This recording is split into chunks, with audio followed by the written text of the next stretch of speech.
ఉండునేమో అనియో జాగ్రత్తగా చూచుకున్నది. కొన్నిటిని మనము మన జీవితాల్లో మరి దేవుని యొద్ద నుంచి పొందుకుంటే, కొన్నిటిని మనము మన తల్లిదండ్రుల దీవెనల చేత కూడా పొందుకుంటాం అన్నమాట. అలాంటిది ఏశావు జీవితంలో ఈ యొక్క ఆశీర్వాదం అంట. ఏశావుకి తమ్ముడు ఉన్నారు. ఆ తమ్ముడి పేరు ఏంటనమాట? యాకోబు. ఈ యాకోబును మనం చూసినప్పుడు ఆ జ్యేష్ఠత్వపు హక్కు కోసము తన యొక్క ఫైటింగ్ ఎప్పుడు స్టార్ట్ అయిందంటే తల్లి గర్భంలో ఉండగా స్టార్ట్ అయింది.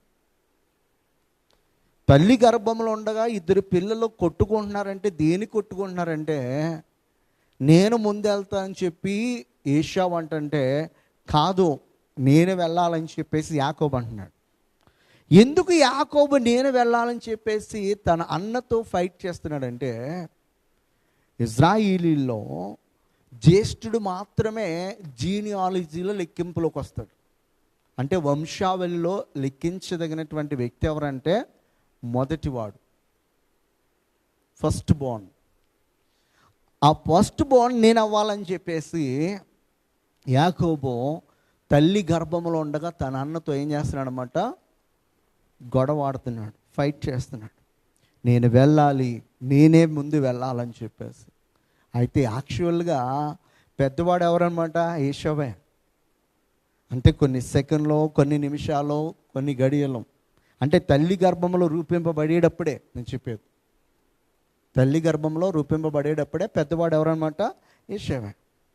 అయితే ఆ పెద్దవాడైనటువంటి ఏశావు ముందు రావాలి, కానీ యాకోబు నేను ముందు వెళ్తానని చెప్పేసి తన అన్నతో ఫైట్ చేస్తున్నాడు. ఎందుకంటే తనకు ఒక ఆశ, నేను దేవుని యొద్ద నుంచి ఆశీర్వాదాన్ని పొందుకోవాలి, అట్ ద సేమ్ టైం నా తల్లిదండ్రుల యొద్ద నుంచి ఆశీర్వాదాన్ని పొందుకోవాలి.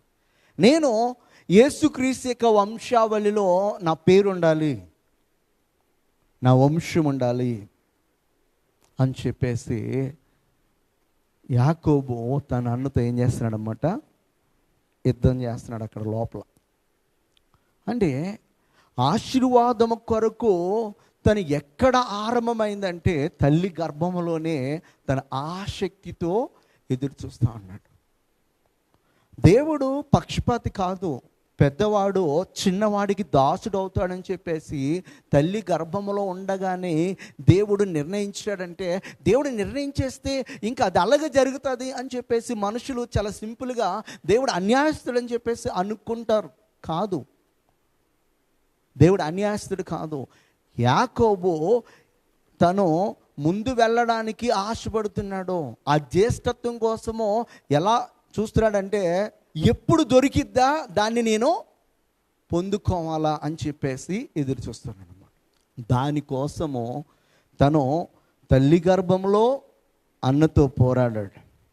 దానికోసము బయటకు వచ్చిన తర్వాత మరి తన తల్లి సహకారంతో తన తండ్రి యొద్ద రావాల్సిన దీవెనలన్నీ కూడా ఏశావులా వెళ్ళి యాకోబు పొందుకున్నాడు.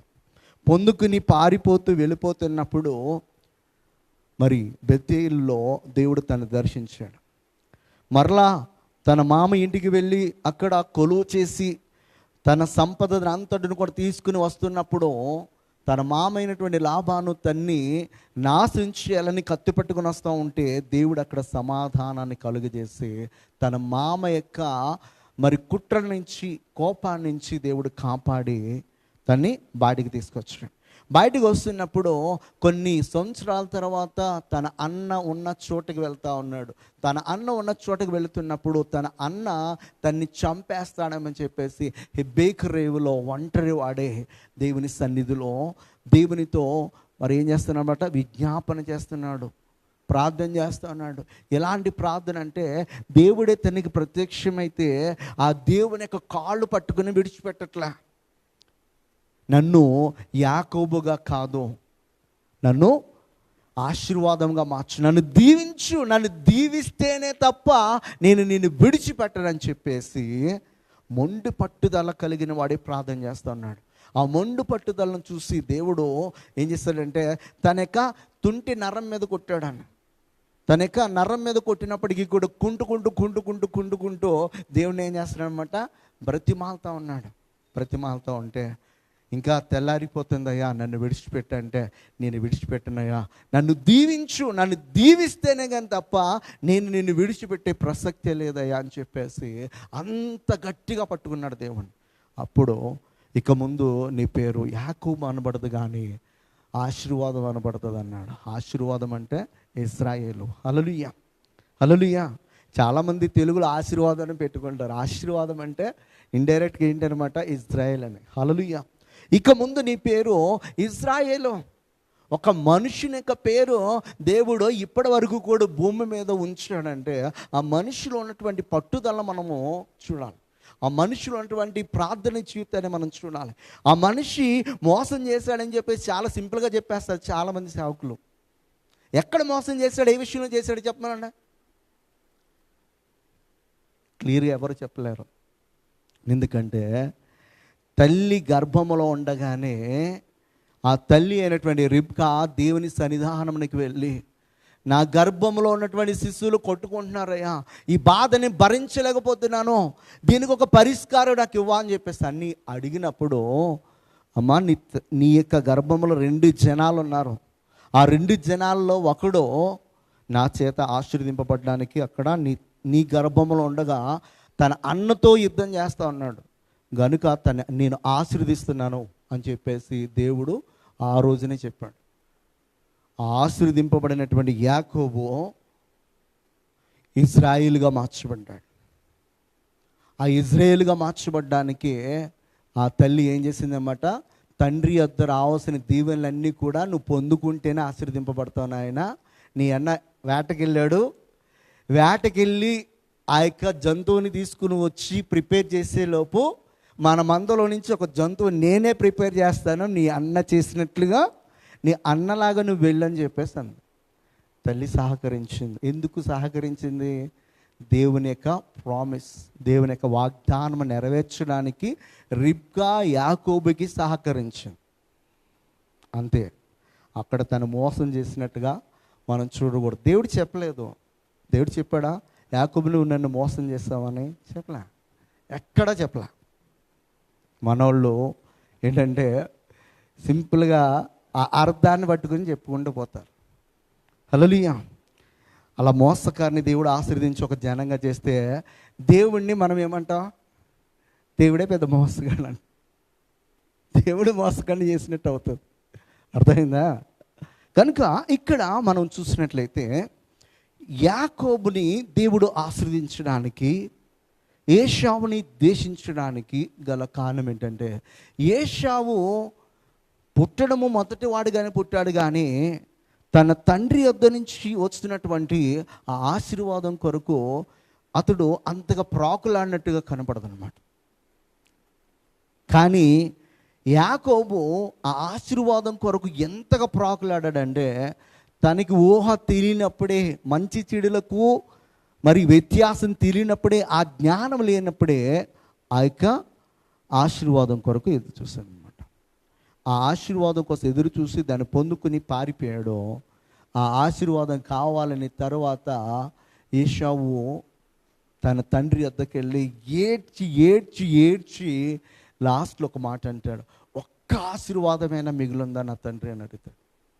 ఒక్క ఆశీర్వాదం లేదు నాయన, మొత్తం నీ తమ్ముడు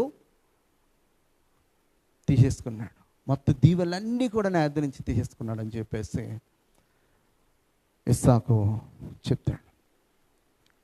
అంటే మన పైన ఏదైనా దేవుడు ఆశీర్వాదాన్ని ఇవ్వాలనుకున్నప్పుడు దాన్ని పొందుకోవాలనుకుని మనం ఆసక్తి కలిగి ఆ సమయంలో మనము ఆయన కొరకు ఎదురు చూస్తేనే పొందుకుంటాం. ఆ తర్వాత మనం దానికోసం వెంపర్లాడినా, దానికోసము ప్రాకులాడినా, దానికోసం వెతికినా అది దొరకదన్నమాట. మీకు సింపుల్గా చెప్తాను ఒక మాట. ఇప్పుడు మనం ఇక్కడ ఉన్నాం, రోడ్డు మీద ఒక అతను అరుచుకుంటూ వెళ్తున్నాడు, ఫ్రూట్స్ అమ్ముకుంటూ వెళ్తున్నాడు, యాపిల్ యాపిల్ అని చెప్పి. యాపిల్ యాపిల్ అని చెప్పేసి అరుచుకుంటూ వెళ్తున్నాడు, నీకు యాపిల్ కావాలి. ఆయన అరిచినప్పుడు నువ్వు విన్నప్పుడు వెంటనే వెళ్తే అతడు దొరుకుతాడు, నీకు యాపిల్ కూడా దొరికింది. ఆ అరుపు అయిపోయిన తర్వాత అతను ఈ వీధిలోంచి ఏ వీధికి వెళ్ళిపోయాడో తెలీదు. అప్పుడు వెళ్ళి నువ్వు వీధిలో యాపిల్ అతను ఎక్కడ, యాపిల్ అమ్మే అతను ఎక్కడ అని చెప్పేసి అంటే దొరుకుతాడా? దొరకడు. అంటే ఆ ఆశీర్వాదం కోసము ఇశ్రాయేలుగా పిలువబడుతున్నాడు యాకోబు. ఎప్పుడు సమయం వస్తుందా అని చెప్పేసి దానికోసం ఏం చేస్తాడన్నమాట, ఎదురు చూస్తాడు. దానికోసమే ఎదురు చూస్తాడు, ఇక దేనికోసం ఎదురు చూడాల. దానికోసం ఎదురు చూసి తల్లి గర్భంలో ఉండగానే మరి ఆ మొదటివాడు వచ్చినప్పుడు కొద్దిసేపటికి రాలా, మొదటివాడు వస్తూ ఉంటాడు కాలు పట్టుకుని వచ్చేసానమ్మ. యాకోబు అంటే అర్థం ఏంటంటే మడిమను పట్టుకునేవాడు, ఆర్ లేదా మోసగాడని అంటారు. అయితే ఇక్కడ మనము 2 విషయాలు క్లారిటీగా మనం తెలుసుకోవాలి. దేవుని యొద్ద నుంచి ఆశీర్వాదాన్ని మనం పొందుకోవాలంటే మనం ఆసక్తితో ఎదురు చూడాలి. యాకోబు ఆసక్తితో ఎదురు చూసి ఆశీర్వాదాన్ని పొందుకున్నాడు. దాని కొరకు ఏం చేయాలో అది చేసి తన తల్లిదండ్రుల యొద్ద నుంచి వచ్చే ఆశీర్వాదాన్ని కూడా పొందుకున్నాడు. దేవుని యొద్ద నుంచి వచ్చే ఆశీర్వాదాన్ని పొందుకోవడానికి ఆసక్తితో ఎదురు చూశాడు. 2, తన తల్లిదండ్రుల యొద్ద నుంచి వచ్చే ఆశీర్వాదం కొరకు ఏం చేయాలో అది చేశాడు. ఇక్కడ మనకి మోసంగా కనపడవచ్చు, కానీ తన ఆశీర్వాదం పొందుకోవడానికే దాన్ని చేశాడు. అయితే మనము మన క్యారెక్టర్ అనేది ఎప్పుడైతే మనము కోల్పోతామో దాన్ని సంపాదించుకోవాలని ప్రయత్నం చేస్తే కనుక మరలా చాలా టైం పడుతుంది. కొన్ని సందర్భాల్లో దాన్ని పొందుకోను. ఏశావు తన క్యారెక్టర్ని కోల్పోయాడు. తన క్యారెక్టర్ని కోల్పోయాడు కనుక తన తమ్ముడి కంటే తను ఎక్కువగా ఆశీర్వాదాన్ని పొందుకోవడానికి అవకాశం లేకుండా పోయాడు. ఎలా క్యారెక్టర్ కోల్పోయాడంటే, ఏశావు ఇజ్రాయిల్లో ఉన్నటువంటి స్త్రీలను పెళ్లి చేసుకోలే. ఎవరిని చేసుకున్నాడంటే కానాను సంబంధమైన స్త్రీలను పెళ్లి చేసుకున్నాడు. అక్కడే సగం క్యారెక్టర్ లూజ్ అయిపోయింది. పోనీ ఒకళ్ళని చేసుకోలే, ఇద్దరిని చేసుకున్నాడు. తర్వాత ఇంకొక ఆమెను చేసుకున్నాడు. ఇట్లా దేవుడు చెప్పినట్లుగా నీ యొక్క స్వజనములో నుంచే నీవు వివాహము చేసుకోవాలంటే, స్త్రీనైనా పురుషుడు స్త్రీని చేసుకోవాలన్నా, స్త్రీ పురుషుని చేసుకోవాలన్నా వారి యొక్క జనాంగంలో ఉన్న వారిని మాత్రమే చేసుకోవాలి. కానీ దానిని చేయలే. అలాగా లూజ్ అవుతూ ఫస్ట్ నుంచి తన క్యారెక్టర్ లూజ్ అవుతూ ఏమైందంటే లాస్ట్కి వ్యభిచారిగా మారిపోయాడు. అందుకే ఇక్కడ చెప్తున్నాడు అన్నమాట, ఒక పూట కొరకు తన జ్యేష్ఠత్వపు హక్కును అమ్మివేసిన ఏసావు వంటి భ్రష్టుడైనను వ్యభిచారినను ఉండినేమో అని జాగ్రత్తగా చూచుకున్నాడు. అంటే తన క్యారెక్టర్ని కోల్పోయాడు. తన క్యారెక్టర్ని కోల్పోయిన తర్వాత దాన్ని ఎంత నువ్వు ప్రయాసపడి మరలా నూతన స్థితికి రావాలన్నా కూడా కొన్ని సందర్భాల్లో రాలే. ఒక్కసారి వెలిగింపబడి పాపంలో మనం బంధింపబడిన తర్వాత ఆ పాపంలో నుంచి సైతాన్ ఏం చేస్తుందంటే మనల్ని బయటికి రాకోకుండా అది అలాగే పట్టు ఉంచుతుంది అన్నమాట. అలా పట్టి ఉంచడానికి గల కారణం ఏంటంటే మనలో ఉన్నటువంటి ఆలోచన ఏం చేస్తానంటే, నేను ఇంత పాపం చేసిన తర్వాత ఏ ముఖం పెట్టుకొని నేను దేవుని సన్నిధిలో కూర్చోగలను, దేవుని సన్నిధిలో ఆ పరిశుద్ధుల గుంపులోనికి నేను ఎలా వెళ్ళగలను, ఎలా దేవుని ఆరాధించగలను అని చెప్పేసి రకరకాల ఆలోచనలు వస్తాయి. కొన్ని సందర్భాల్లో సిగ్గుతో మనము దేవుని సన్నిధికి రాలేకపోతాం. అలా నశించిపోవడానికి అవకాశం ఉంటుంది. అందుకే ఎప్పటికీ కూడా మన క్యారెక్టర్ అనేది ఎప్పుడు మంచిగానే ఉండటానికి ప్రయత్నించాలి. కానీ ఆ క్యారెక్టర్ని ఒక్కసారి కోల్పోయామంటే మరలా నూతన పరచబడడానికి చాలా చాలా టైం పడుతుంది. కొన్ని సందర్భాల్లో అసలు రాలేకపోవచ్చు అనమాట. ఆ పరిస్థితి రాకోకుండా మనము చూసుకోవాలి. హల్లెలూయా. ఆదికాండము 25వ అధ్యాయము 29 నుంచి కొన్ని మాటలు మనం చదువుదాం. ఒకనాడు యాకోబు కలగూర వంటకము వండుకొనిచుండగా ఏశావు అలసిన వాడై పొలములో నుండి వచ్చి, నేను అలసినాను, ఆ ఎర్రగానున్న దానిలో కొంచెము దయచేసి నాకు పెట్టమని అడిగాను. అందుచేత అతని పేరు ఎదోము అనబడను. అందుకు యాకోబు, నీ జ్యేష్ఠత్వము నేడు నాకిమ్మని అడుగగా ఏశావు, నేను చావబోచున్నాను గనక నాకు జ్యేష్ఠత్వము నాకెందుకనను. హల్లెలూయా. అంటే ఇక్కడ యాకోబు ఏశావు లెక్క వారి మధ్య ఉన్నటువంటి విశ్వాసాన్ని మనం పరీక్షించినప్పుడు యాకోబు ఇంకా మరి ఏది కూడా అడగట్లే. ఏమడుగుతున్నాడో సింపుల్గా అడుగుతున్నాడు అన్నమాట. నీ జ్యేష్ఠత్వాన్ని ఇచ్చేసి. అంటే ఎప్పటి నుంచి దానికోసం ఎదురు చూస్తున్నాడు అనమాట. తన తల్లి గర్భంలో ఉన్నప్పటి నుంచి తన ఆసక్తితో ఎదురు చూస్తున్నాడు. సమయం వచ్చినప్పుడు తన అన్నతోటి డీల్ చేస్తున్నాడు అనమాట. ఎలాగంటే, నేను వండుకున్న కూర నీకు పెట్టాలంటే నువ్వు నాకు ఒక ప్రామిస్ చేయి. ఆ ప్రామిస్ ఏంటంటే, నీ జ్యేష్ఠత్వాన్ని నాకు ఇచ్చేసాను. అప్పుడు ఏశావు ఆలోచన చేయకోకుండా ఏం చేశాడంటే, ఒక్క పూట కూర, కూడి కూర కాదు, కూర కొరకు ఏం చేశాడనమాట, అమ్మేసి. ఒక్కసారి ఇచ్చేసిన తర్వాత వెనక్కి తీసుకోవడానికి అవదు. ఇంకా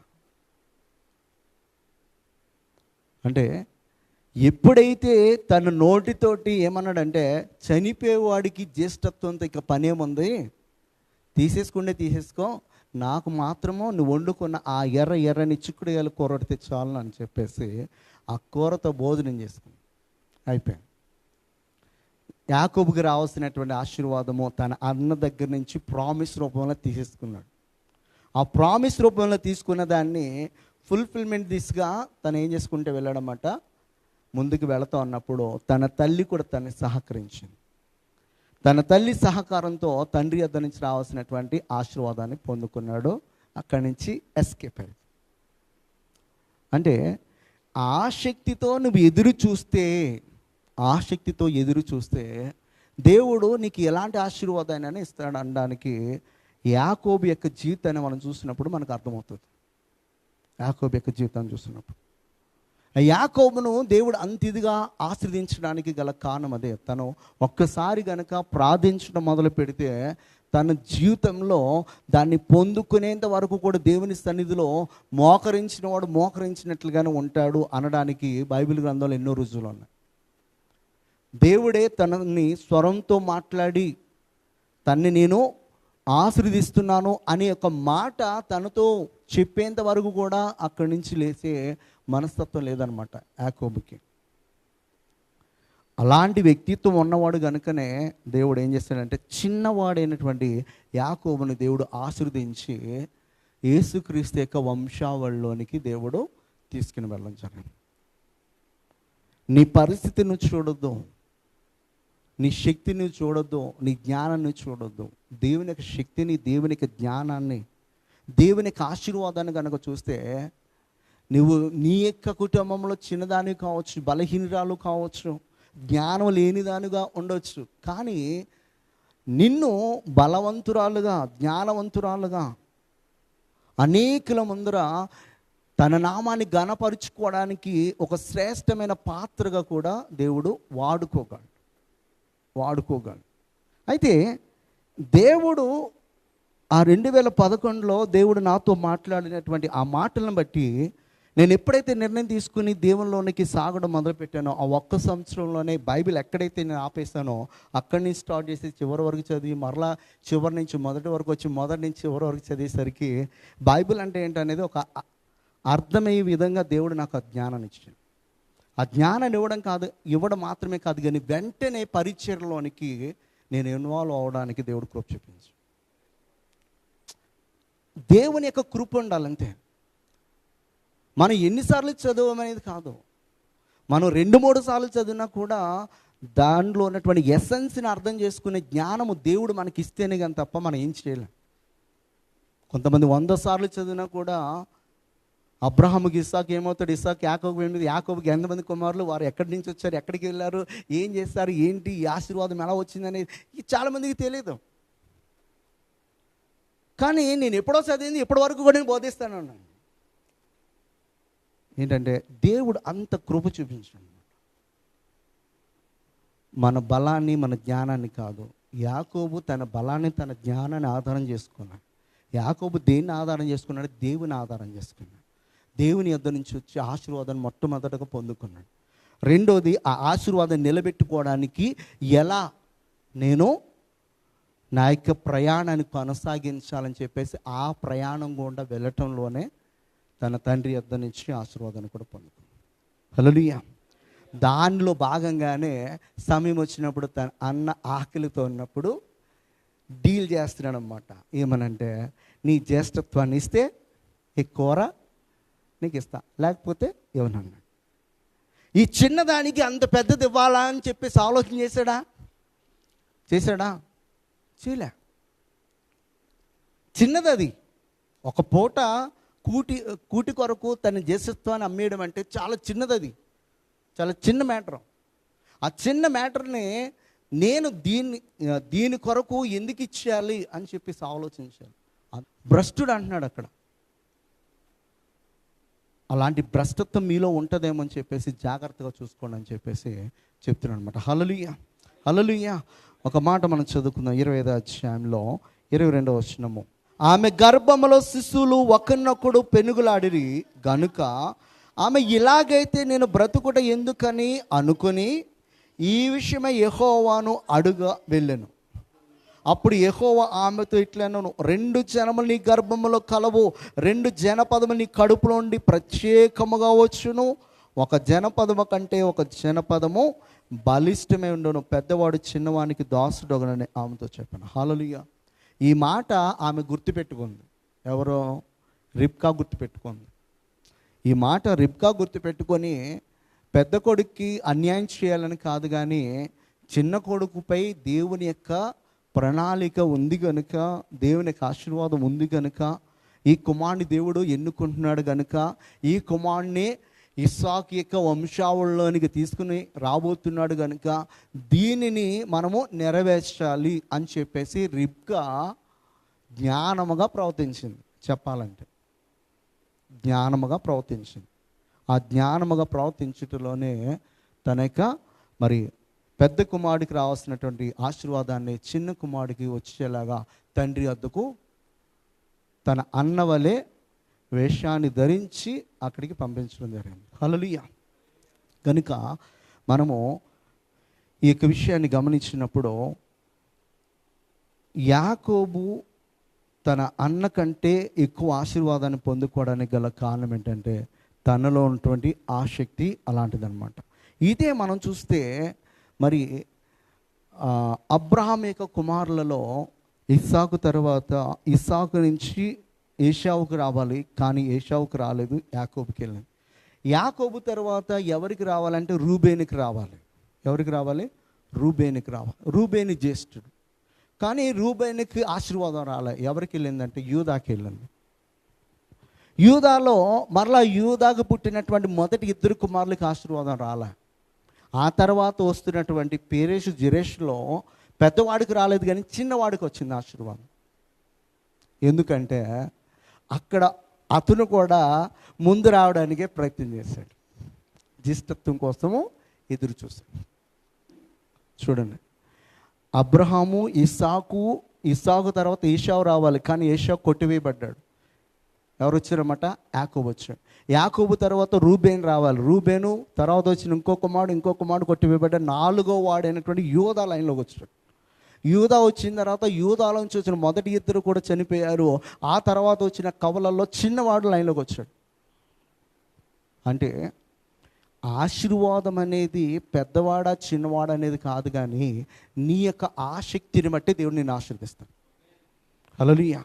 నువ్వు దేవునితో ఎంత గడుపుతావో, దేవుని సన్నిధిలో నీవు ఎంత ఇదిగా బ్రతిమాలుకుంటావో, ప్రాధేయపడతావో, దానిని బట్టి నువ్వు ఆశీర్వదింపబడతావు.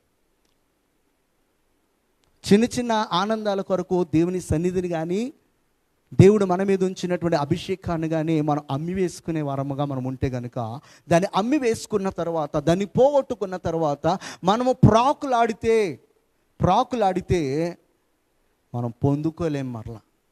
ఎలా అంటే ఏశావు పూటకూటి కొరకు అమ్మేసిన తర్వాత దానికోసం ఎంత ఇదిగా ఏడుస్తాడంటే, అది చదువుతున్నప్పుడు నిజంగా కొన్ని సందర్భాల్లో నా కళ్ళంటే కూడా నీళ్ళు వచ్చినాయి వాక్యం చదివినప్పుడు. ఎందుకంటే నిజంగా ఆశీర్వాదం పొందుకోవడానికి అర్హత కలిగిన వాడు ఎవరంటే జ్యేష్ఠుడు కదా. పాపం తను ఆ మంచి ఆహారాన్ని ప్రిపేర్ చేయడానికి దాని కొరకు వేట కొరకు వెళ్ళాడు. ఈ లోపు చిన్నోడు వచ్చి పట్టుకుపోయాడే, ఒక్క ఆశీర్వాదం కూడా లేకుండా పోయిందని చెప్పేసి కొన్ని సందర్భాల్లో నాకు కూడా బాధేస్తుంది. కానీ కాకపోతే దేవుని యొక్క ప్రణాళిక, దేవుని యొక్క చిత్తము యాకోబులో ఉంది. ఎందుకంటే యాకోబు దేవునితో పోరాడి జయముందినటువంటి మనస్తత్వం కలిగిన వాడు. హల్లెలూయా. మత్తయి రాసిన సువార్తలో మీరు 2-3 వచనాల్లో అబ్రహాం ఇస్సాకును కనెను, ఇస్సాకు యాకోబుని కనెను, యాకోబు యూదాను కనెను, అతని అన్నదమ్ములను కనెను. యూదా తామరనందు పెరేసు జెరాహును కనెను, పెరేసు ఎస్రేను కనెను. యాక్చువల్గా జెరాహు పెద్దవాడు. ఎవరో జెరాహు పెద్దవాడు.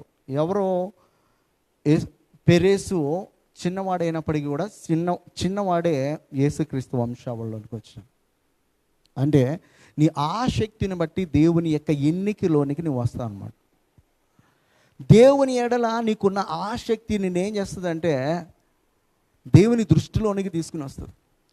దేవుని ఎడల నీకున్నటువంటి భక్తి జీవితము ఏం చేస్తుందంటే దేవుని చేత ఆశీర్వదింపబడేటట్టుగా చేస్తుంది. ఎలాంటి ఆశీర్వాదం అంటే ఇక మరెన్నటికి కూడా ఆయన మర్చిపోడు అనమాట. అబ్రహాముని ఆశీర్వదించినప్పుడు అబ్రహాము విషయమై దేవుడు మర్చిపోవట్లేదు. ఇంకను అబ్రహాము గురించి నేటి వరకు కూడా ఇజ్రాయేలు అలాగా ఉంది. 1000 తరముల వరకు కూడా నేను నీ యొక్క సంతతిని గుర్తించుకుంటానని చెప్పాడు దేవుడు. 1000 తరముల వరకు అంటే దేవుడు అంత ఇదిగా అబ్రహాముని జ్ఞాపకము ఉంచుకోవడానికి గల కారణం ఏంటంటే అబ్రహాము దేవుడిని అంత ఇదిగా వెతికాడు. దేవుడు చెప్పినట్లుగా విన్నాడు. దేవుని యొక్క మాట యందు విశ్వాసం ఉంచాడు. దేవుడు చెప్పిన మాటకు లోబడి తన యొక్క స్వజనాన్ని సొంత అన్నిటిని విడిచిపెట్టుకొని దేవుడు చూపించే ప్రాంతానికి మొత్తం అంతా కూడా సిద్ధం చేసుకుని వెళ్ళాడు. ఉదయకాల సమయంలో నేను ఎందుకు చెప్తున్నా అంటే మనము ఏదైనా పొందుకోవడానికి ఆసక్తి కలిగి మనం దేవుని సన్నిధిని వెతికినప్పుడు దేవుడు ఆశీర్వదిస్తాడు. మనము దాన్ని లక్ష్య పెట్టుకోకుండా లోకంలోనికి వెళ్ళి మన మీద ఉన్నటువంటి ఆశీర్వాదం పోగొట్టుకున్న తర్వాత మరలా దానికోసం ప్రాకులన్నా కూడా దానికోసం వెతికినా కూడా అది మనకి దొరకకపోవచ్చు. ఆ పరిస్థితి రాకోకుండా ఉండాలంటే యాకోబు లాగా దేవుని సన్నిధిలో పెనుగులాడే మనస్తత్వం మనకి ఉండాలి. ఆదికాండంలో 27:34 ఏశావు తన తండ్రి మాట వినినప్పుడు దుఃఖాక్రాంతుడై పెద్ద కేక వేసి, ఓ నా తండ్రి, నన్నును దీవించుమని తన తండ్రితో చెప్పాను. అతడు నీ సహోదరుడు కపటోపాయంతో వచ్చి నీకు రావాల్సిన దీవెన తీసుకొని పోయాను. ఏశావు యాకోబు అను పేరు అతనికి సరిగానే చెల్లినది. అతడు నన్ను ఈ 2 మార్లు మోసపుచ్చు నా జ్యేష్ఠత్వపు తీసుకొని ఇదిగో ఇప్పుడు వచ్చి నాకు రావాల్సిన దీవెనను తీసుకొని చెప్పి నా కొరకు మరి ఏ దీవెనయు మిగిల్చి ఉంచలేదా అని అడిగాడు. ఒక్క దీవెనైనా ఉందా అని చెప్పేసి తన తండ్రితో ఏడ్చుకుంటూ అడుగుతున్నాడు అన్నమాట. మొదటిసారి తనంతట తానే పోగొట్టుకున్నాడు చిక్కుడుకాయ కూర కోసము. రెండవసారి తన తల్లి సహకారంతో తీసుకుని పోయాడు. అంటే దేవుని యొక్క ఆశీర్వాదాన్ని పొందుకోవడానికి మనము ప్రయాసపడాలి. దానికోసం ఎదురు చూడాలి. ఎదురు చూసి కరెక్ట్గా రావాల్సిన టైంలో దాన్ని తీసుకుని పారిపోయాడు. అంటే దేవుని యొక్క ఆశీర్వాదం పొందుకున్న తర్వాత ఇంకెవరు కూడా నన్ను ఎవరు ఏం చేయలేరని చెప్పేసి యాకోబు ఉద్దేశం. హల్లెలూయా, హల్లెలూయా. హెబ్రీయులకు రాసిన పత్రికలో ఒక 2 మాటలు మనం చదివేసి మనం ముగించేద్దాం. 12వ అధ్యాయము 14వ వచనం. మీలో ఎవడైనను దేవుని కృపను పొందకుండా తప్పిపోనేమో అనియో, చేదైన వేరు ఏదేనను మొలిచి కలవరపరచుట వలన అనేకులు అపవిత్రులైపోదురేమో అనియు. ఇక్కడ ఆపండి. మీలో ఎవడైనా దేవుని కృపను పొందకుండా తప్పిపోనేమో అనియు అనే మాటను ఇక్కడ చెప్పి తర్వాత ఏశావు యాకోబుల గురించి చెప్తున్నాడు అన్నమాట. అంటే దేవుని కృప కొరకు యాకోబు ఎదురు చూస్తాడు, దేవుని కృప కొరకు ఏశావు ఎదురు చూడాల. అర్థమైందా? తనేమనుకున్నాడంటే తన తల్లిదండ్రుల నుంచి వచ్చే ఆశీర్వాదం నాకే వస్తుంది, నీ ఎందుకు, నేను పెద్దవాడిని కనుక. యాకోబు ఏమనుకుంటున్నాడంటే నీ పెద్దవాడిగా పుట్టకపోయినా పర్వాలేదు కానీ దేవుని యొక్క కృప ఉంటే ఖచ్చితంగా నేను ఆశీర్వదింపబడతాను అని చెప్పి ఆ కృప కొరకు కనిపెట్టాడు. నీ శక్తిని కానీ, నీ యొక్క నీకున్న జ్ఞానాన్ని కానీ, నీకున్న ధనాన్ని కానీ నువ్వు ఆధారం చేసుకున్నప్పుడు దేవుని కృపకు నువ్వు పాత్రుడుగా ఉండవు. దేవుని కృపకు నువ్వు ఎప్పుడు పాత్రుడు అవుతావు అంటే దేవుని ఆధారం చేసుకున్నప్పుడు. ఇక్కడ యాకోబు దేవుని ఆధారం చేసుకుని ఆ కృప కొరకు ఎదురు చూస్తున్నాడు. ఆ కృప కొరకు ఎదురు చూశాడు కనుక దేవుడు తన్ని ఆశీర్వదించాడు. ఎలా ఆశీర్వదించాడంటే తన అన్న కంటే బహుగా తన్ని ఆశీర్వదించడం జరిగింది. హల్లెలూయా, హల్లెలూయా. మనము మరి ఆ ఆశీర్వాదం కోసం మనం ఎదురు చూడాలి. అంతేగాని మరి చిన్న చిన్న వాటి కొరకు మనకున్న వాటిని మరి విడిచిపెట్టుకుని మరలా దానికోసము మనము వెతికినా కూడా మనం కొన్నిసార్లు దాన్ని పొందుకోలేము. ఆ శాపమే మనపైన ఏలబడి చేస్తుంది. హెబ్రీయులకు రాసిన పత్రికలోనే మొదటి 3 వచనాలు చదువుతాం. 12వ అధ్యాయంలో, మనము కూడా ప్రతి భారమును సులువుగా చిక్కులు పెట్టి పాపను విడిచిపెట్టి విశ్వాసమునకు కర్తయు దాన్ని కొనసాగించువాడని యేసు వైపు చూచుచు మన ఎదుట ఉంచబడిన పందెములో ఓపికతో పరిగెత్తుదాము. ఆయన తన ఎదుట ఉంచబడిన ఆనందము కొరకై అవమానమును నిర్లక్ష్యపెట్టి సిలువను సహించి దేవుని సింహాసనం యొక్క కుడిపార్శ్వమున ఆసీనుడే ఉన్న మీరు అలసట పడకయు మీ ప్రాణములు విసుకయు ఉండునట్లు పాపాత్ములు తనకు వ్యతిరేకముగా చేసిన తిరస్కారమంతయు ఓర్చుకొనిన ఆయనను తలంచుకొనుడి. హల్లెలూయా. మనలను ఆవరించి ఉంది సాక్షి సమూహము. 11వ అధ్యాయం అంతా కూడా ఆ విశ్వాసుల యొక్క సాక్షి సమూహాన్ని మనం చూడవచ్చు. అయితే ప్రతి భారమును సులువుగా చిక్కులు పెట్టి పాపమును మనం ఏం చేయాలన్నమాట, విడిచిపెట్టి విశ్వాసములో మనము కొనసాగుచున్నప్పుడు దేవుని యొక్క ఆశీర్వాదం అనేది మనకు వస్తుంది అన్నమాట. ఎందుకంటే యాకోబు మరి ఏశావులాగా వ్యభిచారి కాల, ఏశావులాగా భ్రష్టత్వంతో నిండిన వాడిగా ప్రవర్తించాలి. తను దేవుని కృప కొరకు, దేవుని ఆశీర్వాదం కొరకే ఎదురు చూస్తాడు. ఇంకా మనం గమనించినట్లయితే తన చిన్న కుమారుడు మరి తను ప్రేమించిన కుమారుడు ఐగుప్తులో బ్రతికి ఉన్నాడని చెప్పేసి తన యొక్క కుమారులు చెప్పినప్పుడు వారి మాటలు నమ్మాలా వద్దా అని చెప్పేసి తను సందేహపడుతూ దేవుని సన్నిధిలో ప్రార్థన చేస్తాడు. వృద్ధాప్యంలోకి వచ్చిన తర్వాత దేవుని సన్నిధిలో ప్రార్థన చేస్తున్నప్పుడు ఆ రాత్రి వేళ దేవుడు తన ప్రత్యక్షతను కనుపరిచి, ఇజ్రాయేలు నువ్వు భయపడకు, ఐగుప్తు దేశానికి వెళ్ళడానికి నువ్వు భయపడకు, నీతో కూడా నేను అక్కడికి వస్తానని చెప్తున్నాను. అంటే యాకోబు ఎప్పుడు ప్రార్థన చేసినా కూడా దేవుని యొక్క ప్రత్యక్షతను తను చూడగలిగాడు. తను ఎక్కడికి వెళ్ళినా కూడా దేవుడు తనతో వస్తూ ఉన్నాడు. ఎవరితో వస్తాడు? దేవుని కృప కొరకు ఎదురు చూసే వారితోటే దేవుడు వస్తాడు. దేవుని సహాయం కొరకు ఎదురు చూసే వారితోనే దేవుడు వస్తాడు. దేవుని మీద ఆధారపడే వారితోనే దేవుడు వస్తాడు. అంతేగాని మన శక్తి, మన యొక్క జ్ఞానము, మన యొక్క ధనమును ఆధారం చేసుకున్నప్పుడు దేవాన్ని నాకు సహాయం చేయంటే రాడు. ఎజ్రా కూడా ఇదే మాటను తన రాజు దగ్గర మాట్లాడతాడు.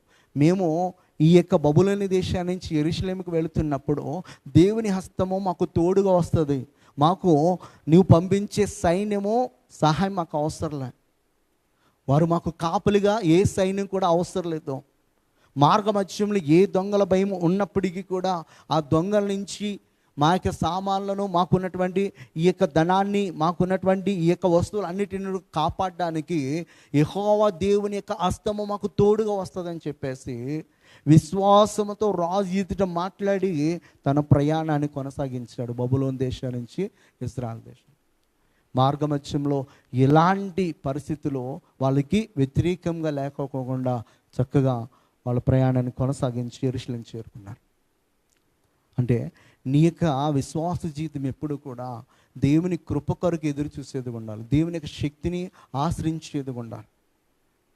దేవుని మీద ఆనుకున్నదిగా ఉండాలి. అప్పుడే మరి నువ్వు చిన్నవాడివైనా, బలహీనుడివైనా, రోగివైనా, జ్ఞానం లేకపోయినా నిన్ను దేవుడు ఆశీర్వదిస్తాడు. ఎలా ఆశీర్వదిస్తాడంటే బలవంతుడిగా చేస్తాడు, జ్ఞానవంతుడిగా చేస్తాడు. మరి అనేకుల ముందర నిన్ను తనకి ఒక పాత్రగా చేసుకుని తనకి మహిమ తెచ్చుకునే విధంగా దేవుడు వాడుకుంటాడు. అలా వాడుకోవాలంటే ఆయన కృప కొరకు మనము ఎదురు చూడాలి. ఆయన కృప కొరకు మనం ఎదురు చూసి ఆయన ఆశీర్వాదాన్ని పొందుకునేంత వరకు కూడా ఆయన విడిచిపెట్టుకోకుండా ఆయన మార్గంలో మనం కొనసాగాలి. పొందుకున్న తర్వాత మరలా దేవుని విడిచిపెట్టేసి లోకంలోకి వెళ్ళిపోయావా, ఇక అంతేక నీ పరిస్థితి ఇక ఎలాగైపోతుందంటే, కుడితిలో పడ్డ ఎలక అంటారు కదా, కుడితిలో పడిన తర్వాత ఎలక బయటకు వస్తుందా? రాలేదు. ప్రయత్నం చేస్తుంది కానీ రాలేదు. దేవుని చేత ఆశీర్వదింపబడి పరిశుద్ధాత్మలో పాలిభాగస్తుడవై దేవునితో నడిచి అనుభవపూర్వకంగా అన్నీ తెలుసుకున్న తర్వాత ఉద్దేశపూర్వకముగా మరలా లోకం వైపు తిరిగి చూస్తే, లోకములో పాపాన్ని వెతికితే, లోకములో ఆ పాపంలో పొరలాడితే మరలా నిన్ను నూతన పరిచయం అనేది అసాధ్యము. యాకోబు, ఏశావులాగా ఆ పరిస్థితి మనకు రాకోకుండా ఉండాలంటే మనందరము కూడా దేవుని యొక్క వాక్యాన్ని మరి జాగ్రత్తగా పరిశీలన చేసుకుని దేవుని మరి ఆశీర్వాదం తగినట్లుగా మనము ప్రవర్తిద్దాం. ఒక్క మాట లాస్ట్ అండ్ ఫైనల్ చదిద్దాం. 10వ అధ్యాయంలోనే మనము సత్యమును గూర్చి అనుభజ్ఞానం పొందిన తరువాత బుద్ధిపూర్వకముగా పాపము చేసిన ఎడల పాపములకు బలీకను ఉండదు, కానీ న్యాయపు తీర్పునకు భయముతో ఎదురు చూచుటకు విరోధులను దహింపబోవు అగ్నియు ఇకను ఉండునని చెప్తాడు. ఉద్దేశపూర్వకముగా, బుద్ధిపూర్వకముగా మనం పాపం చేస్తే ఇంకా ఆ పాపములకు బలి అనేది ఉండదని చెప్తున్నాడు. కనుక మనము చాలా జాగ్రత్తగా ఈ లోకంలో విశ్వాస యాత్రలో మనము కొనసాగించాలి. యాకోబుని దేవుడు ఆస్వాదించాడంటే యాకోబులో ఉన్నటువంటి ఆసక్తి అలాంటిది. ఏశావును దేవుడు ద్వేషించాడంటే ఏశావు చాలా నిర్లక్ష్యంగా ఉన్నాడు. తనకి రావాల్సిందే, కానీ అది పొందుకోవడానికి తను ఎక్కడ మరి ప్రయాసపడినట్లుగా మనకి కనబడదు. దాన్ని నోటితో ప్రామిస్ చేసి తన తమ్ముడికి ఇచ్చేసిన తర్వాత తండ్రి వద్ద నుంచి ఇంకెలా వస్తుంది? నా దేశత్వానికి ఇచ్చేస్తానన్నాడు. అంటే ఇతడు జ్యేష్ఠుడు కాదు. జ్యేష్ఠుడు ఎవరయ్యారన్నమాట? యాకోబే. యాకోబు అయిన తర్వాత తండ్రి వద్ద నుంచి రావాల్సిన దీవెనలు ఎవరికి వెళ్ళాలి?